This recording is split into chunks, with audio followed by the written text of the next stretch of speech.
일본 열도가 발칵 뒤집혔습니다. 다카이치 사나에 총리가 독도를 일본 고유 영토로 공식 선포했습니다. 그것도 모자라 최신의 이지스 구축함 아타고를 독도 해역에 파견하겠다고 발표했죠. 70년 미일 동맹을 믿은 역사적 도박이었습니다. 선포 직후 한국은 침묵했습니다. 스문의 시간이 지나도 아무런 반응이 없었죠. 일본 내각은 승리를 확신하며 축배를 들었습니다. 하지만 진짜 지옥은 그 다음이었습니다. 4시간 뒤 일본은 대마도까지 잃게 됩니다. 시작하기 전 구독과 좋아요, 그리고 대한민국 화이팅 댓글로 한국을 응원해주세요. 저는 일본 방위성 정보분석관 타나카 히데오입니다. 30년간 한국군을 분석해왔습니다. 동아시아 군사력 평가에서 저를 모르는 사람은 없었죠. 그리고 그날 제 모든 분석이 틀렸다는 걸 깨달았습니다. 그날 아침을 저는 평생 잊지 못할 겁니다. 도쿄 방위성 청사 7층 분석실. 저는 늘 그랬듯 새벽 5시에 출근해 한반도 정세 보고서를 검토하고 있었습니다. 진한 커피향이 사무실에 퍼졌고 모니터 세대에는 전날 밤 촬영된 위성사진들이 떠 있었죠. 창밖으로 도쿄 새벽 하늘이 보였습니다. 붉은 노을이 지평선을 물들이고 있었어요. 평화로운 아침이었습니다. 그때 휴대폰이 울렸습니다. 화면에 뜬 발신자를 보는 순간 심장이 쿵 내려앉았습니다. 관방장관실 직통 라인이었거든요. 타나카 분석관, 지금 즉시 총리관저로 와주시오. 목소리가 급박했습니다. 30년 경력 동안 이런 호출은 처음이었어요. 새벽 5시에 총리관저 긴급 소집이라니. 무슨 일입니까? 총리께서 중대 발표를 하십니다. 분석관의 자문이 필요합니다. 한국 관련입니까? 직접 오시면 알게 됩니다. 전화가 일방적으로 끊겼습니다. 저는 서둘러 양복을 챙겨 입고 주차장으로 달려갔습니다. 엘리베이터를 기다릴 여유도 없어서 계단으로 내려갔죠. 심장이 빠르게 뛰었습니다. 차를 타고 총리관저로 향하는 15분 동안 온갖 시나리오가 머릿속을 스쳤습니다. 북한 미사일 발사. 아니, 그랬으면 이미 경보가 울렸을 겁니다. 중국 해군 동향. 그것도 아닌 것 같았습니다. 그럼 대체 뭐지? 새벽 도쿄 거리는 한산했습니다. 신호등 불빛이 텅 빈 도로 위로 깜빡였죠. 저는 핸들을 꽉 쥔 채 엑셀을 밟았습니다. 총리관저 지하 벙커에 도착하자 이미 20명이 넘는 고위 관료들이 모여 있었습니다. 외무성 차관, 방위성 장관, 해상보안청 장관, 내각정보조사실장. 한눈에 봐도 일본 정부의 핵심 인물들이었죠. 분위기가 묘했습니다. 긴장감 속에 묘한 흥분이 섞여 있었어요.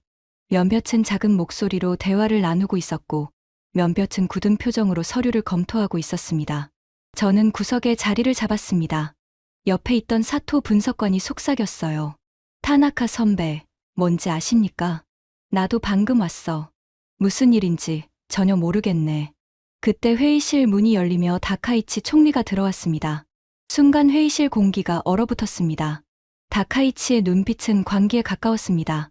지지율 30%대로 떨어진 뒤 정치적 궁지에 몰린 상황이었죠. 집권당 내부에서도 교체론이 나오고 있었습니다. 저는 그 눈빛을 보는 순간 불길한 예감이 들었습니다. 정치인이 궁지에 몰리면 무슨 짓을 할지 모릅니다. 다카이치가 단상에 올랐습니다. 마이크를 잡는 손이 미세하게 떨리고 있었어요. 하지만 그건 두려움이 아니었습니다. 흥분이었죠. 오늘 본인은 역사적 결단을 내렸습니다. 회의실이 조용해졌습니다. 숨소리조차 들리지 않았어요. 독도를 일본 고유 영토로 공식 선포합니다. 순간 제 심장이 멈추는 것 같았습니다. 그리고 우리의 영토 주권을 수호하기 위해 이지스 구축함 아타고를 독도 해역에 파견하겠습니다. 회의실이 술렁거렸습니다. 몇몇 관료들은 박수를 쳤습니다. 방위성 장관은 만족스러운 미소를 지었고 외무성 차관은 고개를 끄덕였죠. 하지만 몇몇은 저처럼 굳은 표정으로 서로를 바라봤습니다. 저는 손을 들었습니다. 총리님, 한국의 대응을 고려하셨습니까? 회의실이 다시 조용해졌습니다. 모든 시선이 저를 향했죠. 다카이치가 천천히 고개를 돌려 저를 바라봤습니다. 차가운 미소가 입가에 걸렸어요. 타나카 분석관, 당신이 30년간 분석한 한국군이 어떻습니까? 그건 미국 없이 움직일 수 있는 군대입니까? 저는 잠시 망설였습니다. 단독으로는 어렵습니다. 하지만 그럼 됐습니다. 다카이치가 제 말을 끊었습니다. 한국은 허세뿐입니다. 미국이 우리 편을 들 거예요. 70년 혈맹을 무시할 수 없으니까요. 저는 반박하려 했습니다. 하지만 다카이치가 먼저 손을 들어 제 발언을 막았죠. 더 이상의 질문은 받지 않겠습니다. 30분 후 기자회견을 시작합니다. 회의실을 나서면서 저는 등골이 서늘해지는 걸 느꼈습니다. 이건 도박이었습니다. 그것도 가장 위험한 종류의 도박이었죠. 기자회견은 전 세계로 생중계되었습니다. NHK는 물론이고 CNN, BBC, 알자지라까지 모든 주요 언론이 도쿄발 긴급 뉴스를 내보냈죠. 총리관저 기자회견장은 200명이 넘는 취재진으로 가득 찼습니다. 다카이치가 단상에 올랐습니다. 플래시가 터지기 시작했습니다. 셔터 소리가 빗발처럼 쏟아졌죠. 본인은 오늘 독도를 일본의 고유 영토로 공식 선포합니다. 다카이치의 목소리가 마이크를 통해 울려 퍼졌습니다. 떨림이 있었지만 그건 두려움이 아니라 흥분이었죠. 우리의 영토 주권을 수호하기 위해 이지스 구축함 아타고를 독도 해역에 파견하겠습니다. 기자들이 일제히 손을 들었습니다. 질문이 쏟아지려 했죠. 한국의 반응은 어떻게 예상하십니까? 미국과 사전 협의가 있었습니까? 군사적 충돌 가능성은? 하지만 다카이치는 추가 질문을 받지 않았습니다. 일방적으로 회견을 종료하고 자리를 떴죠. 저는 회견장 뒤편에서 그 모습을 지켜보고 있었습니다. 곧바로 한국 반응을 확인하려 휴대폰을 꺼냈습니다. 한국 외교부 홈페이지, 청와대 공식 계정, 주요 언론사 속보 모두 확인했죠. 그런데 이상했습니다. 1시간이 지나도 한국 정부의 공식 성명이 없었습니다. 청와대 대변인실은 노코멘트만 반복했죠. 뭔가 이상하지 않습니까? 저는 옆에 있던 사토 분석관에게 물었습니다. 뭐가요? 한국이 너무 조용합니다. 사토가 어깨를 으쓱했습니다. 한국은 원래 저렇습니다. 내부적으로 혼란스러운 거겠죠. 며칠 지나면 시위하고 항의하고 난리칠 겁니다. 그게 아니라 너무 걱정하지 마십시오, 선배. 한국이 뭘 할 수 있겠습니까? 저는 대답하지 못했습니다. 하지만 찜찜함은 사라지지 않았어요. 평소 한국이라면 즉각 외교부 성명을 발표했을 겁니다. 광화문에 시위대가 모이고 SNS는 불타오르겠죠. 일장기를 불태우는 영상이 실시간으로 올라올 겁니다. 그런데 아무 움직임이 없었습니다. 저녁 7시 총리관저에서 축하 만찬이 열렸습니다. 지하 연회장은 화려하게 꾸며져 있었습니다. 샹들리에 불빛 아래 긴 테이블이 놓였고 최고급 와인과 요리가 준비되어 있었죠. 다카이치가 샴페인 잔을 들었습니다. 오늘은 일본이 자존심을 되찾은 날입니다. 짝짝짝. 박수가 터져 나왔습니다. 전후 80년 만에 우리는 드디어 영토 주권을 당당히 주장했습니다. 관료들이 환호했습니다. 한국은 겁먹었습니다. 보세요. 아무 반응도 못하고 있잖습니까? 외무성 차관이 맞장구 쳤습니다. 역시 총리님의 결단이 옳았습니다. 미국도 우리 편을 들 겁니다. 70년 동맹은 무시할 수 없으니까요. 방위성 장관이 자신 있게 말했습니다. 워싱턴에서도 긍정적인 신호가 오고 있습니다. 다카이치가 만족스러운 미소를 지었습니다. 자, 모두 잔을 드십시오. 오늘의 승리를 축하합시다. 샴페인 잔이 부딪히는 소리가 연회장에 울려 퍼졌습니다. 하지만 저는 구석에 서서 그 광경을 지켜보기만 했습니다. 누군가 샴페인을 권했지만 손사래를 쳤죠. 휴대폰만 계속 확인했습니다. 한국의 반응을 기다리면서요. 6시간이 지났습니다. 한국은 여전히 침묵하고 있었습니다. 광화문 광장은 평온했습니다. 관광객들이 사진을 찍고 시민들이 산책하고 있었죠. 평소와 똑같은 모습이었어요. 이건 정상이 아니었습니다. 타나카 분석관, 왜 그렇게 어두운 표정입니까? 다카이치가 다가왔습니다. 손에는 반쯤 비운 샴페인 잔이 들려 있었죠. 볼이 발갛게 달아올라 있었어요. 총리님, 한국의 침묵이 신경 쓰입니다. 침묵. 그건 공포의 증거 아닙니까? 다카이치가 웃었습니다. 아닙니다. 한국은 감정적인 나라입니다. 도발에는 즉각 반응하죠. 그런데 지금은, 저는 말끝을 흐렸습니다. 지금은 뭡니까? 다카이치의 눈이 가늘어졌습니다. 웃음기가 사라졌죠. 폭풍 전 고요 같습니다. 순간 연회장이 조용해졌습니다. 대화가 멈추고 몇몇 관료들이 저를 바라봤죠. 다카이치가 웃음을 터뜨렸습니다. 하지만 그 웃음에는 불쾌함이 묻어 있었어요. 타나카 분석관, 30년 경력이 무색하군요. 한국군이 뭘 할 수 있다고 그렇게 걱정합니까? 저는 단지 가능성을 말씀드리는 겁니다. 가능성. 한국 해군이 우리 이지스함과 맞서 싸울 수 있다고 생각합니까? 저는 대답하지 못했습니다. 한국군은 훈련도 제대로 안 된 오합지졸입니다. 미국 없이는 아무것도 못해요. 방위성 장관이 거들었습니다. 그렇습니다.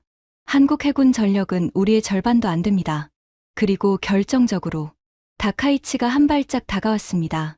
미국은 우리 편입니다. 한국이 뭘 하든 미국이 개입하면 끝이에요. 저는 더 이상 반박하지 못했습니다. 다카이치가 샴페인 잔을 제 손에 쥐어줬습니다. 충분합니다. 오늘은 축하하는 날이에요. 걱정은 내일 해도 됩니다. 저는 마지못해 잔을 들었습니다. 하지만 한 모금도 마시지 못했어요. 샴페인 거품이 잔 속에서 올라오는 걸 바라보면서 저는 생각했습니다. 뭔가 잘못되고 있다. 30년 경력의 직감이 경고하고 있었죠. 만찬이 끝나고 저는 사무실로 돌아왔습니다. 밤 11시. 방위성 청사는 텅 비어 있었습니다. 복도 형광등만 윙윙거리며 빛나고 있었죠. 저는 분석실 문을 열고 들어갔습니다. 모니터 세대를 켜고 의자에 깊숙이 앉았습니다. 한국 관련 정보를 긁어모으기 시작했습니다. 한국 언론 반응, 특이사항 없음, 소셜미디어 동향, 평소와 동일, 군사 움직임, 탐지된 것 없음. 이게 말이 돼. 저는 중얼거렸습니다. 일본이 이지스함을 파견한다고 선언했습니다. 독도를 자기네 땅이라고 공식 선포했죠. 그런데 한국군이 아무 대응도 안 한다고? 이건 불가능한 일이었습니다.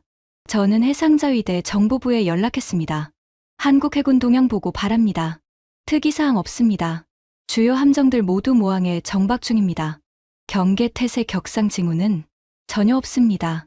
레이더 가동 빈도도 평소와 동일합니다. 공군은 마찬가지입니다. 출격 준비 징후 없습니다. 전화를 끊고 저는 의자 등받이에 기댔습니다. 뭔가 맞지 않았습니다. 한국은 허세뿐인 나라가 아닙니다. 30년간 분석해온 저는 알고 있었죠. 그들은 감정적이지만 동시에 치밀합니다.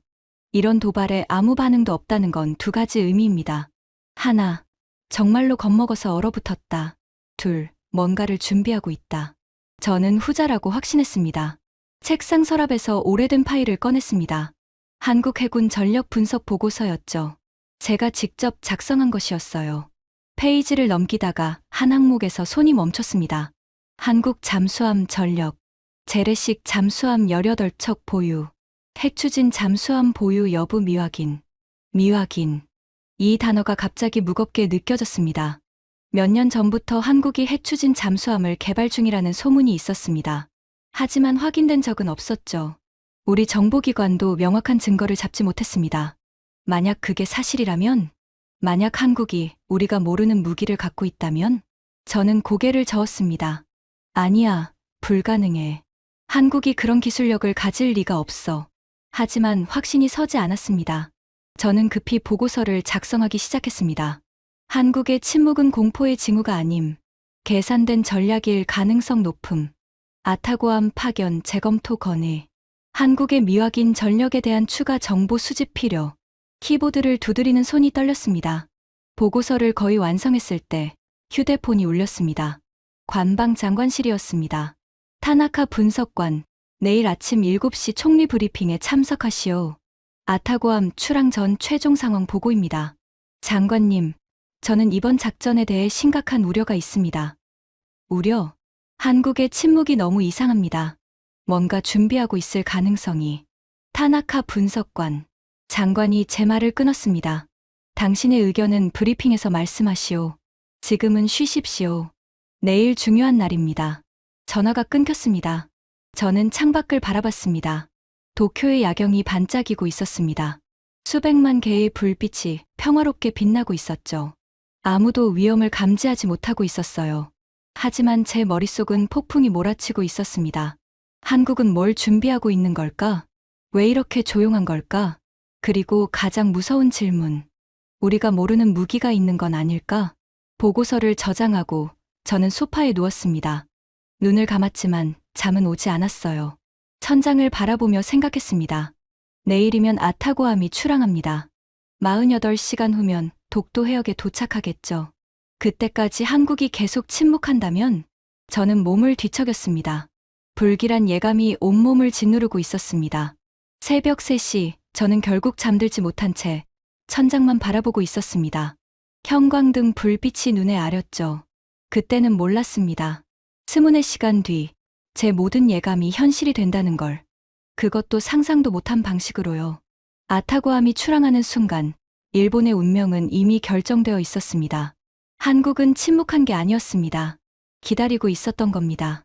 다음 날 아침 7시, 총리관저 브리핑룸. 저는 밤새 작성한 보고서를 손에 쥐고 있었습니다. 손바닥에 땀이 배어 종이가 축축해졌죠. 회의실에는 이미 15명의 고위 관료들이 모여 있었습니다. 다카이치 총리는 상석에 앉아 서류를 검토하고 있었죠. 어젯밤 샴페인 파티가 무색하게 표정이 굳어 있었습니다. 상황 보고 시작하겠습니다. 해상자위대 참모장이 스크린을 켰습니다. 아타고함은 오전 9시 사세보항에서 출항 예정입니다. 예상 항해 시간 48시간. 독도 해역 도착 예정 시각은 모레 아침 9시입니다. 다카이치가 고개를 끄덕였습니다. 한국 반응은 아직 없습니다. 회의실이 술렁거렸습니다. 24시간이 지났는데 아직도 반응이 없다고? 외무성 차관이 의아한 표정을 지었습니다. 예, 청와대는 여전히 노 코멘트입니다. 외교부 성명도 없고 군사적 움직임도 탐지되지 않았습니다. 그럼 겁먹은 거 아닙니까? 방위성 장관이 말했습니다. 우리 결단에 놀라서 어쩔 줄 모르는 겁니다. 몇몇이 고개를 끄덕였습니다. 하지만 저는 동의할 수 없었죠. 발언해도 되겠습니까? 저는 손을 들었습니다. 다카이치가 고개를 돌려 저를 바라봤습니다. 타나카 분석관, 말씀하시오. 저는 자리에서 일어났습니다. 한국의 침묵은 공포가 아닙니다. 회의실이 조용해졌습니다. 30년간 한국을 분석해왔습니다. 그들은 감정적인 민족입니다. 도발에는 즉각 반응하죠. 시위가 일어나고 외교부 성명이 나오고 언론이 불타오릅니다. 저는 스크린을 가리켰습니다. 하지만 지금 한국은 너무 조용합니다. 광화문 광장은 평온하고 SNS도 평소와 다르지 않습니다. 이건 정상이 아닙니다. 그래서 뭘 말하려는 겁니까? 다카이치의 목소리가 날카로워졌습니다. 한국은 뭔가를 준비하고 있습니다. 계산된 침묵입니다. 증거는, 직접적인 증거는 없습니다. 하지만 증거도 없이 추측만 하는 겁니까? 다카이치가 제 말을 끊었습니다. 타나카 분석관, 30년 경력이라고 했죠. 그 30년 동안 한국이 일본과 전면전을 벌인 적이 있습니까? 없습니다. 한국이 미국 없이 독자적으로 군사행동을 한 적이 있습니까? 없습니다. 그럼 됐습니다. 다카이치가 손을 들어 제 발언을 막았습니다. 아타고함은 예정대로 출항합니다. 더 이상의 논의는 필요 없습니다. 저는 할 말을 잃었습니다. 회의가 끝나고 복도로 나왔을 때 사토 분석관이 다가왔습니다. 선배, 너무 걱정하지 마십시오. 한국이 뭘 하겠습니까? 저는 대답하지 않았습니다. 창밖으로 도쿄 하늘이 보였습니다. 맑고 푸른 하늘이었죠. 평화로운 날씨였습니다. 하지만 제 마음속에는 먹구름이 몰려오고 있었습니다. 오전 9시 아타고함이 사세보항을 출항했습니다. 7,750톤의 최신의 이지스 구축함이 천천히 항구를 빠져나갔죠. 함교에는 일장기가 펄럭이고 있었습니다. 저는 방위성 상황실에서 실시간 위성 영상을 지켜봤습니다. 아타고함이 대한해협을 향해 북상하기 시작했습니다. 속도 18노트. 예상대로라면 48시간 후 독도 해역에 도착할 겁니다. 한국 반응은? 저는 옆에 있던 통신병에게 물었습니다. 여전히 없습니다. 36시간이 지났습니다. 아타고함은 순조롭게 항해 중이었습니다. 대한해협을 통과해 동해로 진입했죠. 그런데 한국은 여전히 침묵하고 있었습니다. 이건 불가능한 일이었습니다. 일본 군함이 독도로 향하고 있는데 아무 반응이 없다니. 저는 초조함을 느꼈습니다. 뭔가 이상합니다. 저는 상황실 책임자에게 말했습니다. 한국 해군 동향을 다시 확인해 주십시오. 확인했습니다. 특이사항 없습니다. 공군은 마찬가지입니다. 잠수함은? 책임자가 잠시 멈칫했습니다. 잠수함이요? 한국 잠수함 위치를 파악하고 있습니까? 책임자가 모니터를 확인했습니다. 재래식 잠수함 18척 중 12척의 위치가 확인됩니다. 나머지 6척은 현재 추적 중입니다. 저는 심장이 철렁했습니다. 6척의 위치를 모른다고요? 잠수함은 원래 추적이 어렵습니다. 크게 신경 쓸 일은 아닙니다. 저는 목소리를 높였습니다. 이건 심각한 문제입니다. 한국 잠수함 6척의 위치를 당장 파악해야 합니다. 하지만 제 말은 묻혔습니다. 모두가 아타고함의 항해에만 집중하고 있었거든요. 누구도 한국의 침묵을 심각하게 받아들이지 않았습니다. 저만 빼고요. 아타고함 추락 42시간 후 독도 해역까지 6시간 거리였습니다. 저는 방위성 상황실에서 밤을 새우고 있었습니다. 커피를 5잔째 마시고 있었죠. 눈이 충혈되어 있었지만 잠이 오지 않았습니다. 모니터에는 아타고함의 위치가 실시간으로 표시되고 있었습니다. 파란 점이 천천히 북동쪽으로 이동하고 있었죠. 아타고함, 현재 위치 보고. 통신병이 마이크에 대고 말했습니다. 아타고함입니다. 현재 위치 북위 37도 14분, 동경 131도 52분. 이상 없습니다. 순조로웠습니다. 너무 순조로웠죠. 그래서 더 불안했습니다. 그때였습니다. 긴급 보고. 아타고함에서 긴급 통신입니다. 통신병의 목소리가 갑자기 높아졌습니다. 상황실 전체가 긴장했습니다. 저는 모니터 앞으로 달려갔죠. 아타고함, 무슨 일입니까? 보남 전방 3해리 지점에서 잠수함 부상 중, 아니, 잠수함 3척이 동시에 부상 중입니다. 저는 숨이 멎는 것 같았습니다. 3척, 확인 중입니다. 함종 불명. 아니, 이건. 통신이 끊겼습니다. 상황실이 술렁거렸습니다.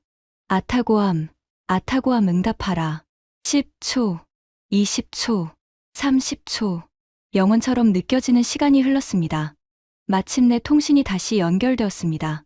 여기는 아타고함. 믿을 수가 없습니다. 함장의 목소리가 떨리고 있었습니다. 보남 전방의 잠수함 3척이 완전히 부상했습니다. 함종은 확인 불가입니다. 이런 잠수함은 본 적이 없습니다.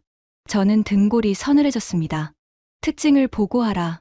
길이 추정 120m 이상. 일반 잠수함보다 훨씬 큽니다. 선체가 검은색입니다. 반사 코팅 처리된 것 같습니다. 레이더에 거의 잡히지 않았습니다. 국적 표시는 잠시 침묵이 흘렀습니다. 태극 마크가 보입니다. 한국 해군입니다. 상황실이 얼어붙었습니다. 한국에 저런 잠수함이 있었나? 누군가 중얼거렸습니다. 저는 아무 말도 할 수 없었습니다. 머릿속이 하얘졌거든요. 30년간 한국군을 분석해왔습니다. 한국 해군의 모든 함정을 파악하고 있다고 자부했죠. 하지만 저런 잠수함은 들어본 적도 없었습니다. 추가 보고, 잠수함에서 통신이 들어왔습니다. 통신병이 외쳤습니다. 연결하라. 스피커에서 한국어가 흘러나왔습니다. 차갑고 단호한 목소리였죠. 여기는 대한민국 해군 특수전략잠수함 해룡대 소속 천룡함입니다. 일본 함정 아타고에 경고합니다. 현재 귀함은 대한민국 영해를 향해 접근 중입니다. 즉시 침로를 변경하여 귀환하십시오.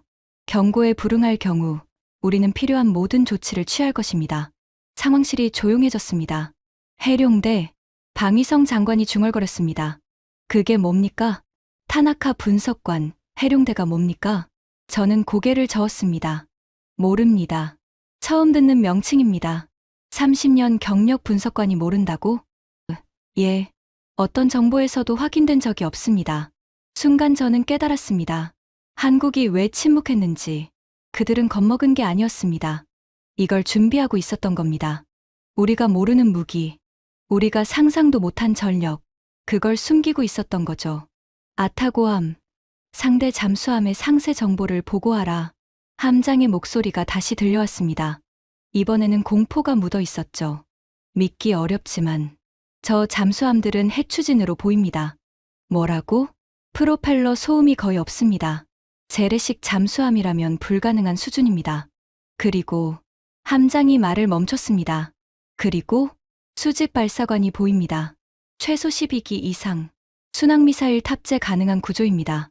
상황실의 비명에 가까운 탄식이 터져 나왔습니다. 한국이 핵추진 잠수함을 불가능합니다. 한국은 핵 기술이 없어요. 하지만 눈앞에 있지 않습니까? 아수라장이었습니다. 저는 모니터를 바라보며 생각했습니다. 30년간 한국을 과소평가해왔다. 한국군은 오합지졸이라고, 미국 없이는 아무것도 못한다고 생각했다.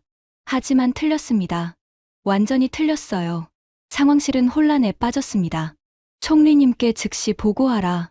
미국 대사관에 연락해 미군 지원을 요청해야 합니다. 아타고함은 후퇴시켜야 하는 거 아닙니까? 고함이 오갔습니다. 10분 후 다카이치 총리가 상황실에 도착했습니다. 어젯밤 축배를 들던 모습은 온데간데 없었습니다. 얼굴이 창백했고 눈가에 다크서클이 내려앉아 있었죠. 상황을 설명하시오. 해상자위대 참모장이 스크린을 가리켰습니다. 아타고함 전방에 한국 해군 잠수함 3척이 부상했습니다. 함종은 확인되지 않았지만 핵추진 잠수함으로 추정됩니다. 핵추진, 한국이? 다카이치의 목소리가 떨렸습니다. 그리고 순항미사일을 탑재하고 있는 것으로 보입니다. 다카이치가 의자에 털썩 주저앉았습니다. 미국에 연락했습니까? 지금 연락 중입니다. 10분이 지났습니다. 외무성 차관이 전화기를 들고 다가왔습니다. 총리님, 워싱턴에서 연락이 왔습니다. 다카이치가 급히 전화기를 받았습니다. 여보세요? 대통령 각하, 지금 긴급 상황입니다. 한국 해군이. 저는 다카이치의 표정을 지켜봤습니다. 처음에는 급박함, 그 다음에는 당혹, 그리고 마지막에는 공포. 네? 그게 무슨 70년 동맹이. 아니, 각하. 다카이치의 손이 떨리기 시작했습니다. 제발, 한 번만. 네. 여보세요? 전화가 끊겼습니다. 다카이치가 멍하니 전화기를 바라봤습니다. 총리님, 무슨 말씀이었습니까? 방위성 장관이 물었습니다. 다카이치가 천천히 고개를 들었습니다. 눈이 풀려 있었죠. 미국은 개입하지 않겠다고 합니다. 상황실이 얼어붙었습니다. 뭐라고요? 이건 한일 양자간 문제라고. 미국은 중립을 지키겠다고. 70년 동맹을 저버린다는 겁니까? 다카이치가 고개를 떨궜습니다. 대통령은 일본이 먼저 도발했다고 했습니다. 독도 선포와 함정 파견은 일본의 일방적 행동이라고. 미국은 이 상황을 지지할 수 없다고. 상황실에 탄식이 터져 나왔습니다. 그럼 우리는 어떻게 해야 합니까? 혼자 싸워야 한다는 겁니까? 아수라장이었습니다. 저는 창밖을 바라봤습니다. 70년간 믿어온 동맹이 하루아침에 무너졌습니다. 미국은 일본을 버렸습니다. 아니, 정확히 말하면 일본이 미국을 잃은 겁니다. 다카이치의 도박이 최악의 결과를 낳은 거죠. 그때 통신병이 외쳤습니다. 긴급 통신, 한국 해군에서 추가 메시지입니다. 스피커에서 다시 한국어가 흘러나왔습니다. 일본 정부에 통보합니다.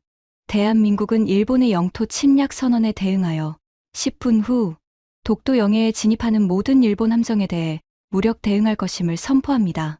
또한 대한민국은 역사적으로 불법 점거된 대마도에 대한 주권 회복 절차를 개시합니다. 일본 정부는 10분 내에 아타고함에 귀환 명령을 내리십시오. 이것이 마지막 경고입니다. 상황실이 정적에 휩싸였습니다. 대마도? 누군가 중얼거렸습니다. 한국이 대마도를 가져가겠다고? 다카이치의 얼굴이 새하얗게 질렸습니다. 10분. 시계를 바라봤습니다. 10분. 600초. 그 짧은 시간 안에 결정을 내려야 했습니다.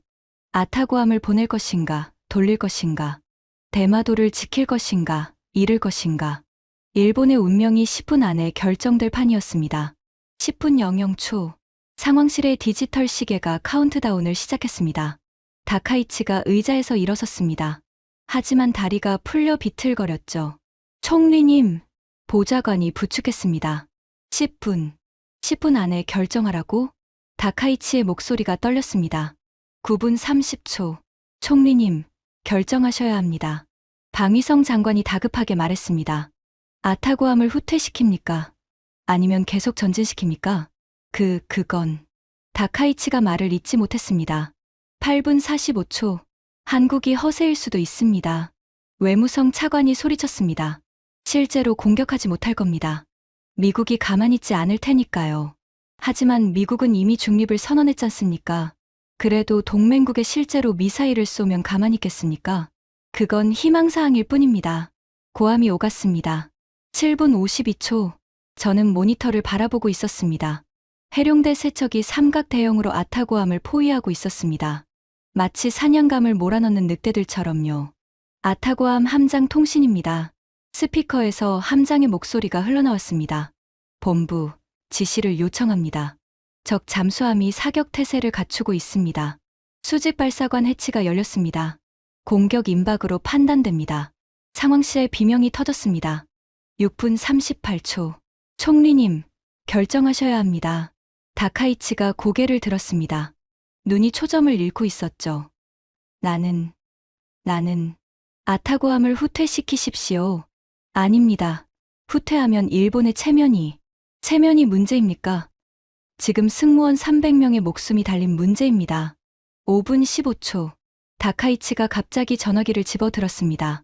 백악관에 다시 연결해. 대통령과 통화해야 해. 총리님, 미국은 이미 연결하라고. 30초 후 전화가 연결되었습니다. 여보세요? 대통령 각하, 제발 한 번만 도와주십시오. 70년 동맹입니다. 70년간 일본은 미국에 충실한. 다카이치의 얼굴이 굳어졌습니다. 네. 뭐라고요? 거부하신다고요? 전화기를 쥔 손이 하얗게 질렸습니다. 각하, 제발. 일본이 무너지면 동아시아 전체가. 네. 여보세요? 전화가 끊겼습니다. 4분 02초. 다카이치가 전화기를 내려놓았습니다. 아니, 떨어뜨렸습니다. 안 받아. 미국이 안 받아. 중얼거리는 목소리가 상황실에 퍼졌습니다. 70년 동맹이. 전화 한 통에 다카이치가 의자에 주저앉았습니다. 어깨가 떨리고 있었죠. 3분 28초. 총리님, 시간이 없습니다. 방위성 장관이 다가갔습니다. 아타고함, 귀환 명령을 내리십시오. 지금 당장요. 다카이치가 고개를 들었습니다. 눈가가 젖어 있었죠. 귀환하면 끝이야. 일본의 자존심이, 내 정치 생명이 그딴 게 중요합니까? 저도 모르게 소리쳤습니다. 모두의 시선이 저를 향했습니다. 지금 300명의 목숨이 걸려 있습니다. 대마도 주민 3만 명의 안전이 걸려 있어요. 자존심이나 정치 생명 따위와 비교할 문제가 아닙니다. 2분 44초. 다카이치가 저를 바라봤습니다. 눈이 풀려 있었지만 어딘가 초점이 맞춰지는 것 같았죠. 타나카 분석관. 당신 말이 맞았어요. 목소리가 가라앉았습니다. 한국의 침묵은 공포가 아니었어요. 계산이었죠. 나는 완전히 틀렸습니다. 1분 58초. 총리님, 명령을 내리십시오. 다카이치가 천천히 일어섰습니다. 떨리는 손으로 마이크를 집어들었죠. 1분 12초. 아타고함에 명령한다. 목소리가 갈라졌습니다. 즉시 침로를 변경하라. 사세보항으로 귀환하라. 상황실에 긴 한숨이 흘렀습니다. 45초. 아타고함, 명령 수신했습니다. 침로 변경합니다. 모니터에서 파란 점이 방향을 바꾸기 시작했습니다. 23초. 하지만 끝이 아니었습니다. 스피커에서 다시 한국어가 흘러나왔습니다. 일본 정부에 통보합니다. 귀함의 귀환 결정을 확인했습니다.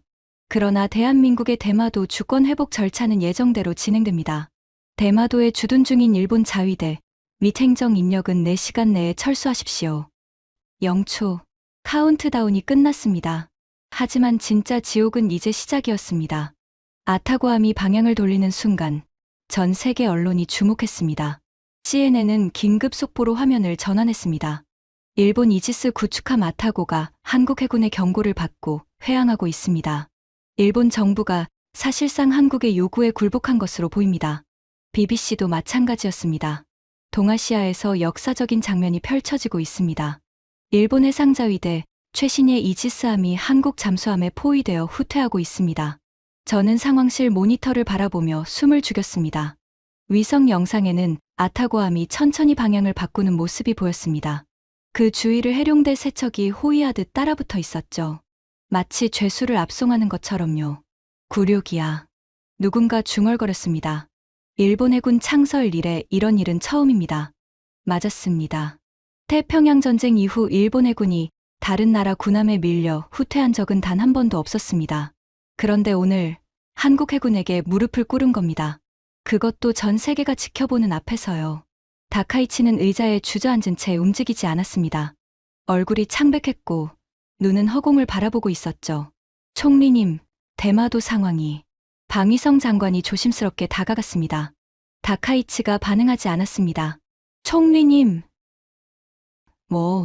다카이치가 겨우 고개를 들었습니다. 한국 해병대가 대마도에 상륙 중입니다. 순간 다카이치의 눈이 커졌습니다. 뭐라고? 스크린이 전환되었습니다. 대마도 해안의 위성 영상이 떠올랐습니다. 상륙정들이 해안에 접근하고 있었고 헬기들이 하늘을 가득 메우고 있었죠. 한국 해병대 제1사단 병력 3,000명이 투입된 것으로 보입니다. 대마도 주둔 일본 자위대는 800명에 불과합니다. 저항은 불가능합니다. 한국 공군 스텔스 전단 15대가 제공권을 완전히 장악했습니다. 우리 항공기는 이륙도 못하고 있습니다. 다카이치가 고개를 떨궜습니다.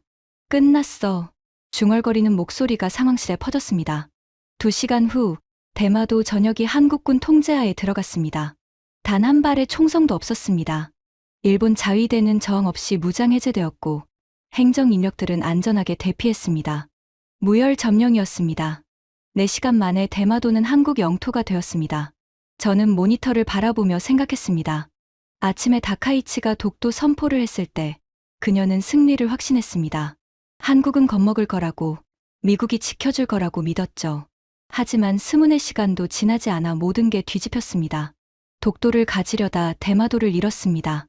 이것이 오만의 대가였습니다. 대마도 이즈하라 항구. 한국 해병대가 항구를 완전히 장악한 뒤 한 장면이 전 세계로 생중계되었습니다. 항구 중앙 광장에 높이 솟은 깃대. 그곳에 일장기가 펄럭이고 있었습니다. 한국 해병대 의장대가 천천히 깃대로 다가갔습니다. 수천 명의 시선이 그들을 따라갔죠. 의장대장이 경례를 했습니다. 그리고 일장기가 천천히 내려오기 시작했습니다. 저는 그 장면을 모니터로 지켜보며 온몸에 전율이 흐르는 걸 느꼈습니다. 분노인지 슬픔인지 아니면 수치심인지 알 수 없었습니다. 모든 감정이 뒤섞여 있었죠. 일장기가 완전히 내려왔습니다. 그리고 그 자리에 태극기가 올라가기 시작했습니다. 붉은색과 파란색이 어우러진 태극 문양. 하얀 바탕 위에 검은 궤. 바람이 불었습니다. 태극기가 펄럭이기 시작했죠. 전 세계 카메라가 그 장면을 담았습니다. CNN 앵커가 말했습니다. 역사적인 순간입니다. 대마도의 태극기가 개양되었습니다. 1592년 임진왜란 이후 처음으로 한국이 일본 영토에 국기를 세웠습니다. BBC도 마찬가지였습니다. 동아시아의 지정학적 판도가 완전히 바뀌었습니다. 한국은 더 이상 과거의 한국이 아닙니다. 중국 환구시보는 더 직접적이었습니다. 일본, 자업자득의 결말. 한국을 무시한 대가를 치르다. 상황실은 죽은 듯이 고요했습니다. 아무도 말이 없었습니다. 모니터에서 펄럭이는 태극기를 바라볼 뿐이었죠. 다카이치가 천천히 일어섰습니다. 얼굴은 창백했고 눈은 충혈되어 있었습니다. 입술이 파르르 떨렸죠. 나는 목소리가 갈라졌습니다. 총리직을 사임하겠습니다. 상황실이 술렁거렸습니다. 모든 책임은 나에게 있습니다. 나의 오만이, 나의 판단 착오가 일본을 이 지경으로 만들었습니다. 다카이치의 눈에서 눈물이 흘러내렸습니다. 국민 여러분께 사과드립니다. 고개를 깊이 숙였습니다. 저는 그 모습을 바라보며 생각했습니다. 24시간 전 그녀는 샴페인을 들고 승리를 자축했습니다. 한국은 겁먹었다고, 일본이 이겼다고 외쳤죠. 하지만 지금은 눈물을 흘리며 사죄하고 있습니다. 이것이 오만한 자의 최후입니다. 일주일 후 도쿄. 새 총리가 취임했습니다. 첫 번째 행선지는 서울이었죠. 청와대에서 열린 정상회담. 일본 총리는 한국 대통령 앞에서 고개를 숙였습니다. 대한민국에 사과드립니다. 카메라 플래시가 터졌습니다. 과거 일본의 오만이 이 사태를 초래했습니다. 앞으로 일본은 한국을 동등한 파트너로 존중하겠습니다. 저는 TV로 그 장면을 지켜봤습니다. 30년간 한국을 분석해왔습니다. 한국군은 오합지졸이라고, 미국 없이는 아무것도 못한다고 생각했죠. 하지만 완전히 틀렸습니다. 한국은 침묵 속에서 힘을 길러왔습니다. 해룡대라는 비밀 전력을 개발했고 결정적 순간에 그걸 드러냈죠. 그들은 감정적으로 반응하는 대신 차갑게 계산했습니다. 우리의 오만을 기다렸다가 단번에 뒤집었어요. 저는 깨달았습니다. 진정한 강자는 떠들지 않습니다. 진정한 강자는 조용히 준비하고 결정적 순간에 행동합니다. 한국이 그랬습니다. 그리고 일본은 그걸 너무 늦게 깨달았죠. 저는 창밖을 바라봤습니다. 도쿄의 하늘은 맑았습니다. 평화로운 오후였죠. 하지만 모든 게 달라졌습니다. 동아시아의 질서가 바뀌었습니다. 한국은 더 이상 무시할 수 있는 나라가 아닙니다. 그들은 강대국이 되었어요. 그리고 일본은 그 사실을 가장 비싼 대가를 치르고 배웠습니다. 이것이 제가 여러분께 전하고 싶은 이야기입니다. 오만한 자는 반드시 무너집니다. 조용한 자가 결국 이깁니다. 한국이 그걸 증명했습니다. 지금까지 일본 방위성 분석관 타나카 히데오가 경험한 충격적인 이야기였습니다. 대한민국의 저력을 세계에 알릴 수 있도록 이 이야기를 널리 공유해 주세요. 작은 관심이 큰 자부심을 만듭니다. 구독과 좋아요도 부탁드립니다. 지금까지 터칭 스토리였습니다. 감사합니다.